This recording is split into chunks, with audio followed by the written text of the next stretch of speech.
Hello ನನ್ನ ಕುಟುಂಬದವರೇ, ಹೇಗಿದ್ರೆಲ್ಲರೂ? ಇವತ್ತು ನಾನು ಸ್ಪೆಷಲ್ ಊಟ ರೆಡಿ ಮಾಡ್ತಾ ಇದ್ದೀನಿ. ಹಾಗೆಯೇ ನಿಮ್ಮ ಜೊತೆ ಕೂಡ ಶೇರ್ ಮಾಡೋಣ ಅಂತ ಹೇಳಿ ಇವತ್ತೊಂದು ಸ್ಪೆಷಲ್ ಬಿರಿಯಾನಿ ಮಾಡ್ತಾ ಇದ್ದೀನಿ. ತುಂಬ ಸುಲಭವಾಗಿ ತೋರಿಸ್ಕೊಡ್ತಾ ಇದ್ದೀನಿ. ನೀವು ಖಂಡಿತವಾಗ್ಲೂ ಟ್ರೈ ಮಾಡಿ. ಹಾಗೆ ಅದರೊಂದಿಗೆ ಒಂದು ಚಿಕನ್ ಮಸಾಲ ಅದು ಕೂಡ ಟ್ರೈ ಮಾಡಿ. ಓಕೆ, ಇಲ್ಲಿ ಮೊಸರನ್ನು ಹಾಕಿದ್ದೀನಿ. 1 kg ಚಿಕನ್ ತೊಗೊಂಡು 1 ಕಪ್ಪಷ್ಟು ಮೊಸರು, ರುಚಿಗೆ ತಕ್ಕಷ್ಟು ಉಪ್ಪು ಹಾಗೂ 1 ಟೇಬಲ್ ಸ್ಪೂನಷ್ಟು ಜಿಂಜರ್ ಗಾರ್ಲಿಕ್ ಪೇಸ್ಟ್ ಹಾಗೂ ಖಾರಕ್ಕೆ ಅನುಗುಣವಾಗಿ ಚಿಲ್ಲಿ ಪೌಡರ್ ನಾನು 2 ಚಮಚ ಇಲ್ಲಿ ಹಾಕಿದ್ದೀನಿ. ಆಮೇಲೆ ಅರ್ಧ ಚಮಚದಷ್ಟು ಜೀರಾ ಪೌಡರನ್ನು ಹಾಕ್ತಾಯಿದ್ದೀನಿ. ಗರಂ ಮಸಾಲ ಪೌಡರ್ ನೋಡಿ, ಒಂದು ಅರ್ಧ ಚಮಚದಷ್ಟು ಹಾಕಿದರೆ ಸಾಕು. ಇದು ಹೋಮ್ ಮೇಡ್, ಹಾಗಾಗಿ ನಾನು ಸ್ಟ್ರಾಂಗ್ ಇರುತ್ತಲ್ವ ಸ್ವಲ್ಪ ಹಾಕಿದ್ದೀನಿ. ಹೊರಗಡೆ ನೀವು ತರೋದಾದರೆ ಸ್ವಲ್ಪ ಜಾಸ್ತಿ ಹಾಕಬೇಕಾಗುತ್ತೆ. ನೆಕ್ಸ್ಟ್ ಇದಕ್ಕೆ ಅರಿಶಿನ ಪೌಡ್ರನ್ನು ಹಾಕೋಣ ಹಾಗೂ ಕೊತ್ತಂಬರಿ ಪೌಡರ್ 1 ಚಮಚದಷ್ಟು ಹಾಕೋಣ. ಆಮೇಲೆ ಪೆಪ್ಪರ್ ಪೌಡ್ರ್ ಕೂಡ 1 ಚಮಚದಷ್ಟು ಹಾಕೋಣ. ಇಷ್ಟನ್ನು ಹಾಕಿ ಇದನ್ನು ಸರಿಯಾಗಿ ಇವಾಗ ನಾವು ಮಿಕ್ಸ್ ಮಾಡೋಣ.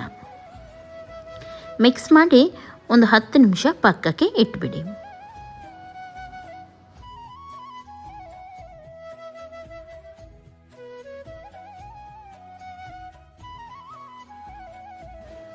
ಬಿರಿಯಾನಿ ಅಂದಮೇಲೆ ಅದಕ್ಕೆ ನೀರುಳ್ಳಿ ನಾವು ಫ್ರೈ ಮಾಡಲೇಬೇಕಲ್ವ, ಹಾಗಾಗಿ ತೆಳ್ಳಗೆ ನೀರುಳ್ಳಿ ಕಟ್ ಮಾಡಿ ಬಿಸಿ ಬಿಸಿ ಎಣ್ಣೆಗೆ ಬಿಡೋಣ ಹಾಗೂ ಒಳ್ಳೆ ಕಂದು ಬಣ್ಣ ಬರೋವರೆಗೂ ಫ್ರೈ ಮಾಡೋಣ.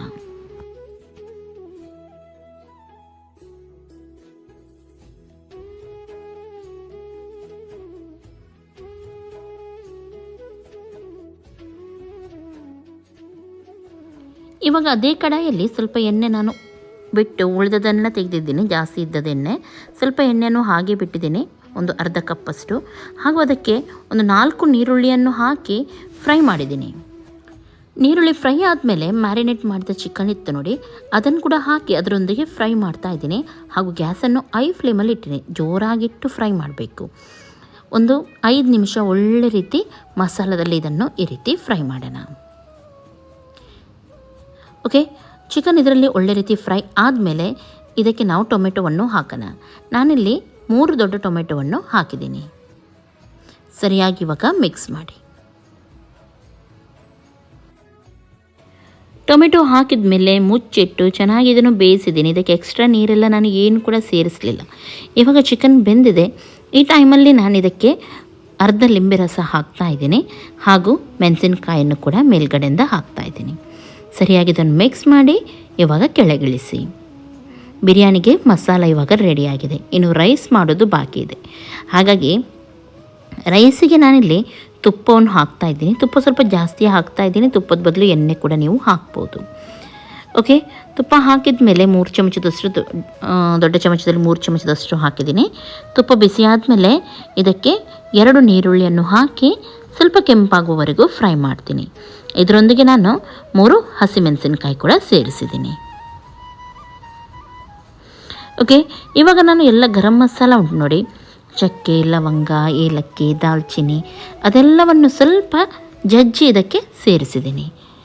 ಇವಾಗ 1 ಕಪ್ ರೈಸಿಗೆ 2 ಕಪ್ ಆಗುವಾಗೆ ನೀರನ್ನು ಸೇರಿಸ್ತಾ ಇದ್ದೀನಿ. ಇಲ್ಲಿ ನಾನು 1 kg ರೈಸ್ ಇವತ್ತು ಹಾಕ್ತಾ ಇದ್ದೀನಿ. ಓಕೆ, ನೀರು ಸೇರಿಸಿ ಆದಮೇಲೆ ಉಪ್ಪನ್ನು ಹಾಕಿ ಮುಚ್ಚಿಡೋಣ. ಇವಾಗ ನೀರು ಕುದೀತಾ ಉಂಟು. ಈ ಟೈಮಲ್ಲಿ ತೊಳೆದಿಟ್ಟ ರೈಸನ್ನು ಹಾಕೋಣ.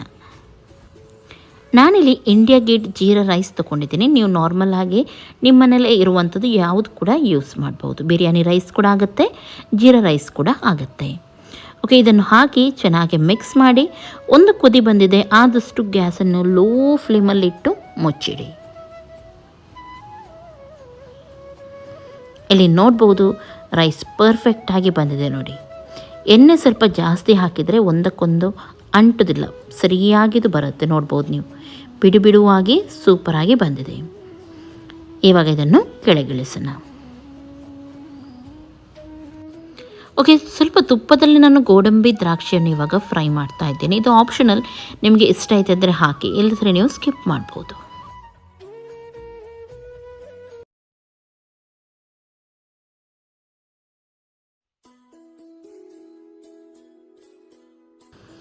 ಇವಾಗ ಒಂದು ಪಾತ್ರೆಗೆ ನಾನು ರೆಡಿ ಮಾಡಿದ ಚಿಕನನ್ನು ಹಾಕ್ತಾ ಇದ್ದೀನಿ.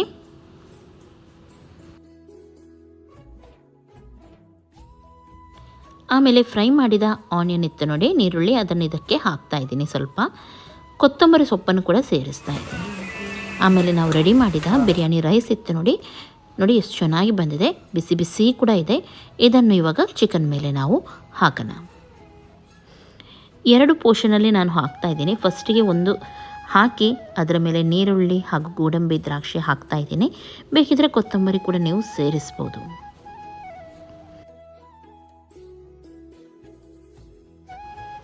ಇವಾಗ ಮತ್ತೊಮ್ಮೆ ರೈಸನ್ನು ಹಾಕಿ ಅದರ ಮೇಲೆ ಕೂಡ ನಾನು ಸೇಮ್ ಅದೇ ರೀತಿ ಮಾಡ್ತಾ ಇದ್ದೇನೆ. ನೀರುಳ್ಳಿ ಎಲ್ಲ ಹಾಕ್ತಾ ಇದ್ದೀನಿ ಹಾಗೂ ಇದನ್ನು ಲೋ ಫ್ಲೇಮಲ್ಲಿ ಮುಚ್ಚಿಟ್ಟು ಒಂದು 5 ನಿಮಿಷ ದಮ್ ತೆಗಿತೀನಿ ಇದರದ್ದು. ಓಕೆ, ಬಿರಿಯಾನಿ ದಮ್ ಬರೋವರೆಗೂ ನಾವು ಬೇರೆ ಮಸಾಲ ರೆಡಿ ಮಾಡೋಣ. ಇಲ್ಲಿ ಸ್ವಲ್ಪ ನಾನು ಗರಂ ಮಸಾಲ ಹಾಕಿದ್ದೀನಿ, ಬಡಿಶೇಪು 3 ಏಲಕ್ಕಿ, ಲವಂಗ ಹಾಗೂ ಸ್ವಲ್ಪ ಜಾವಿತ್ರಿಯನ್ನು ಸೇರಿಸಿದ್ದೀನಿ. ಹಾಗೂ 2 ಚಮಚದಷ್ಟು ಚಿಲ್ಲಿ ಪೌಡರ್, ಅರ್ಧ ಚಮಚದಷ್ಟು ಜೀರಾ ಪೌಡರ್, 1.5 ಚಮಚದಷ್ಟು ಕೊತ್ತಂಬರಿ ಪೌಡರ್ ಹಾಕ್ತಾ ಇದ್ದೀನಿ. ಆಮೇಲೆ ಇದಕ್ಕೆ ಸೇರಿಸೋಣ ಸ್ವಲ್ಪ ಅರಿಶಿನ ಪೌಡರ್, ಆಮೇಲೆ ಸ್ವಲ್ಪ ಕಾಳುಮೆಣಸು. ಇದನ್ನು ಇವಾಗ ರುಬ್ಬಿ ರೆಡಿ ಮಾಡಿ ಇಟ್ಕೊಳ್ಳಿ, ಹುಡಿ ಮಾಡಿ ಇಟ್ಕೊಂಡ್ರೆ ಆಯಿತು. ನೀವು ಆಮೇಲೆ pepper powder, garam masala powder ಇದೆ, ಆದರೆ ನೀವು ರುಬ್ಬುವಂಥ ಅವಶ್ಯಕತೆ ಇಲ್ಲ.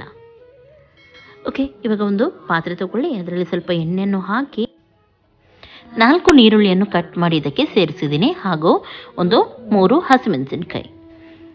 ಒಳ್ಳೆ ರೀತಿ ನೀರುಳ್ಳಿಯನ್ನು ಬಾಡಿಸೋಣ. ಅಷ್ಟು ತನಕ ಇಲ್ಲಿ ಕೂಡ 1 kg ಚಿಕನ್ ತೊಗೊಂಡು ಅದಕ್ಕೆ ಸ್ವಲ್ಪ 2 ಟೇಬಲ್ ಸ್ಪೂನ್ ಅಷ್ಟು ನಾನು ಮೊಸರನ್ನು ಹಾಕಿ ಮಿಕ್ಸ್ ಮಾಡಿದ್ದೀನಿ. ಇವಾಗ ನೋಡ್ಬೋದು ನೀವು, ನೀರುಳ್ಳಿ ಕೆಂಪಾಗಿದೆ. ನಾವು ಮಸಾಲ ಆವಾಗ ತೊಗೊಂಡಿದ್ವಿ ನೋಡಿ, ಅದನ್ನು ಹಾಕಿದ್ದೀನಿ ಇವಾಗ ಹುಡಿ ಮಾಡಿ. ಹಾಗೂ ಬೆಳ್ಳುಳ್ಳಿಯನ್ನು 1/4 ಕಪ್ಪಷ್ಟು ಬೆಳ್ಳುಳ್ಳಿಯನ್ನು ಚೆನ್ನಾಗಿ ಜಜ್ಜಿ ಇದಕ್ಕೆ ಸೇರಿಸಿದ್ದೀನಿ ಹಾಗೂ ಸ್ವಲ್ಪ ಹೊತ್ತು ಫ್ರೈ ಮಾಡಿದ್ದೀನಿ. ಆಮೇಲೆ ಇದಕ್ಕೆ ಚಿಕನನ್ನು ಹಾಕೋಣ ಹಾಗೂ ರುಚಿಗೆ ತಕ್ಕಷ್ಟು ಉಪ್ಪನ್ನು ಸೇರಿಸೋಣ. ಸರಿಯಾಗಿ ಇದನ್ನು ಮಿಕ್ಸ್ ಮಾಡಿ. ಆಮೇಲೆ ಇದಕ್ಕೆ 1 ಟೇಬಲ್ ಸ್ಪೂನ್ ಅಷ್ಟು ಸೋಯಾ ಸಾಸ್ ಹಾಕ್ತಾ ಇದ್ದೀನಿ.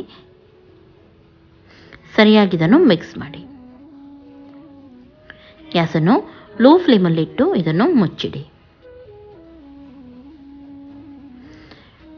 ನೋಡಬಹುದು, ಚೆನ್ನಾಗಿದು ಬೆಂದಿದೆ, ಎಣ್ಣೆ ಎಲ್ಲ ಮೇಲೆ ಬಂದಿದೆ. ಈ ರೀತಿ ಬರಬೇಕಿದು, ಸರಿಯಾಗಿ ಬಂದಿದೆ. ಇವಾಗ ಇದಕ್ಕೆ ಸ್ವಲ್ಪ ಕರಿಬೇವು ಸೊಪ್ಪು ಹಾಗೂ ಬೇಕಿದ್ರೆ ಹಸಿಮೆಣಸಿನಕಾಯಿ ಕೂಡ ಹಾಕ್ಬೋದು ನೀವು. ಮತ್ತೊಮ್ಮೆ ನಾನು ಸ್ವಲ್ಪ ಹಾಕ್ತಾ ಇದ್ದೀನಿ ಹಾಗೂ ಲಿಂಬೆ ರಸ, ಅರ್ಧ ಲಿಂಬೆ ರಸವನ್ನು ಹಿಂಡ್ತಾ ಇದ್ದೀನಿ. ಕೊತ್ತಂಬರಿ ಸೊಪ್ಪು ಸ್ವಲ್ಪ ಮೇಲ್ಗಡೆಯಿಂದ ಹಾಕಿ ಆಮೇಲೆ ಸರಿಯಾಗಿ ಇದನ್ನು ಮಿಕ್ಸ್ ಮಾಡಿ.